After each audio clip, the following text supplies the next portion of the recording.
We're at the Santorini Tassif house. And this house, as you know from previous videos, has been filled with mold and rat turd. And this wall is a special wall. Before we got here, the client told us that this wall had already been done by a previous builder. And this wall was the source of a lot of mold in the house. They had sheetrock over this wall, and on the top of that sheetrock was a ton of mold. When they took the sheetrock off, everything underneath it was soaking wet and filled with mold. And we found that the homeowner hired these guys that came in and waterproofed this wall. Well, what they did was they sprayed this stuff called Red Guard on here.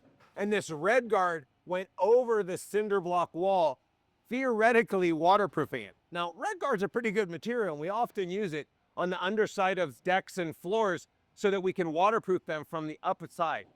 However, Red Guard, and really no good waterproofing material, can waterproof a wall from the backside. Water is coming through this wall, soaking into these bricks, and hydrostatically pushing against the Red Guard material. The Red Guard material will literally fall off this wall. So what is wrong with this situation? Well, firstly, you can see that the Red Guard is not continuous. They just like sprayed it, like there's giant areas where there's no Red Guard. Secondly, this is a cinder block wall, which means it has gaps between all the blocks.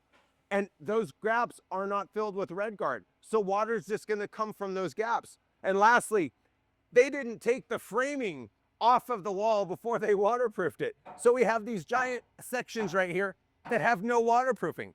This is the perfect example of a homeowner getting taken advantage by builders that didn't understand the problem, did a piss poor job of implementing their solution, and then were gone before the mold came back. And man, did it come back. If you're interested in learning more about building science, please hit subscribe as we show you how to build a better way.